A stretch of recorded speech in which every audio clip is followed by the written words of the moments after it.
Bismillah, Assalamualaikum warahmatullahi wabarakatuh. Kembali lagi dengan saya Mirza dan Sunan Wahyu. Pada kesempatan kali ini saya akan menjelaskan tentang BGP. BGP itu adalah singkatan dari Border Gateway Protocol yang merupakan protokol routing yang berbasis eksternal atau biasa disebut dengan Exterior Gateway Protocol karena dia bisa menghubungkan antara AS yang berbeda atau autonomous system yang berbeda. Nah, untuk BGP sendiri juga merupakan routing protokol yang menggunakan metode 4 vektor, yaitu menentukan jalur terbaiknya berdasarkan kondisi jalur yang ada di jaringan. Nah, BGP akan memperbarui table routing ketika terjadi perubahan pada topologinya yang digunakannya. Nah, yang digunakannya saja, bukan yang memperbarui table routing secara terus menerus. Nah, jadi apabila topologinya itu ada perubahan, misal topologinya itu ada perubahan sedikit, nah maka dia akan mengupdate table routingnya itu pada perubahan tersebut, itu saja. Tidak setiap waktu dia update tidak. Dia hanya memperbarui atau mengupdate pada saat topologi itu ada perubahan atau ada tambahan perangkat atau apapun itu. Selain itu dia tidak akan mengupdate secara terus menerus gitu. Nah, untuk protokol BGP itu terbagi menjadi dua, yaitu ada IBGP dan EBGP. Untuk IBGP ini dia berfungsi untuk menghubungkan network berbeda dengan menggunakan protokol BGP, namun masih dalam satu AS yang sama, tidak berbeda AS. Nah, AS itu terdiri dari beberapa perangkat jaringan dalam satu lingkup gitu. Dia internal di Border Gateway Protocol tuh masih tidak menghubungkan antara AS berbeda, tapi dia menghubungkan network berbeda dalam satu AS saja.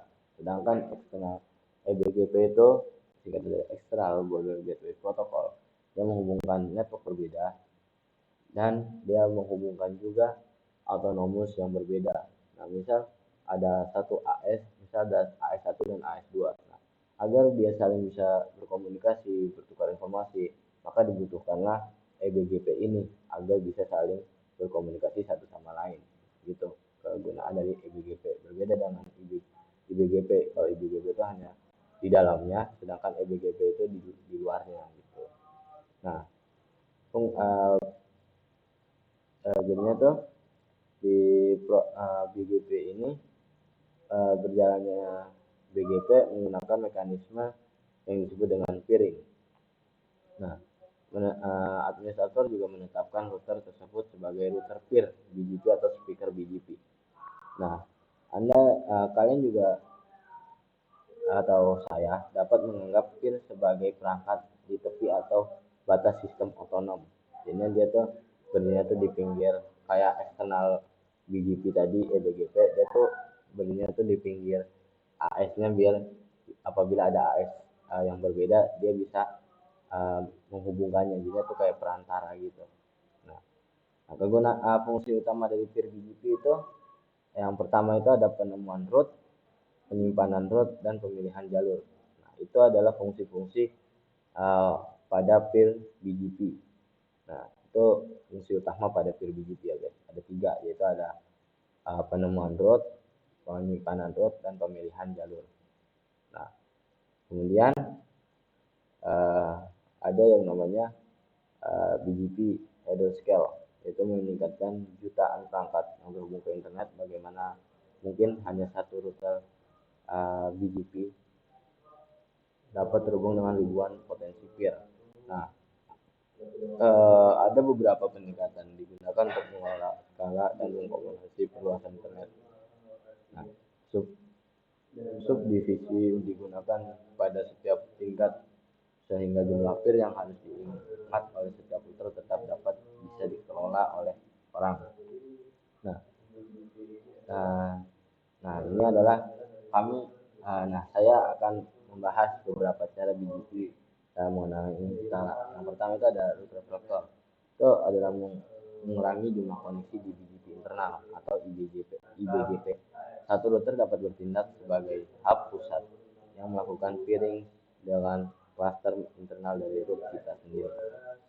kita dapat membagi jaringan kita membagi jaringan kita menjadi beberapa cluster atau RRE dan RR atau router vector. Nah, hanya RR yang berkomunikasi satu sama lain dan dengan router BGP eksternal saja yang agar berkomunikasi di eksternal AS.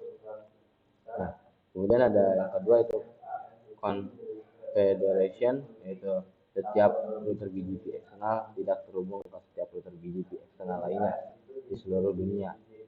Sebagai gantinya, konfederasi silah yang digunakan.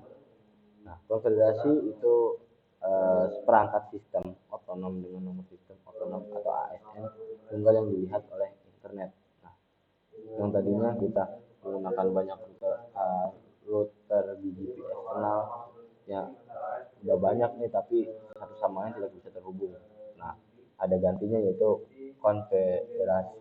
confederation, yaitu perangkat otonom dengan nomor AS otonom dengan nomor sistem otonom atau ASN biasa disebutnya.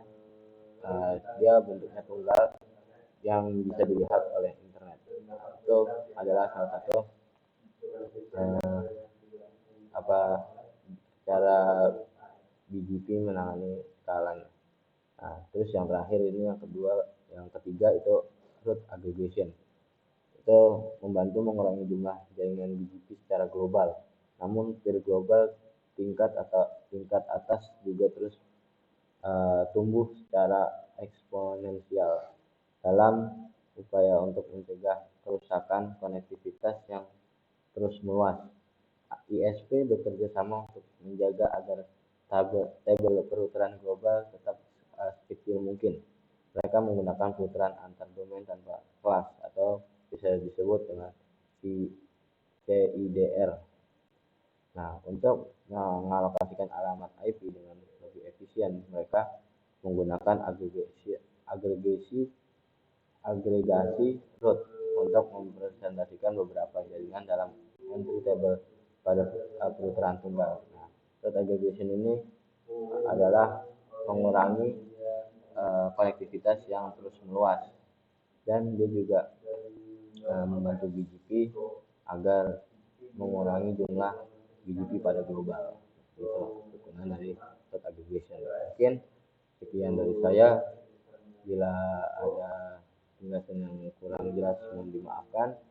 Bila ada kesalahan kata atau kesalahan dari ucapan juga dimaafkan. Sekian dari saya. Wassalamualaikum warahmatullahi wabarakatuh.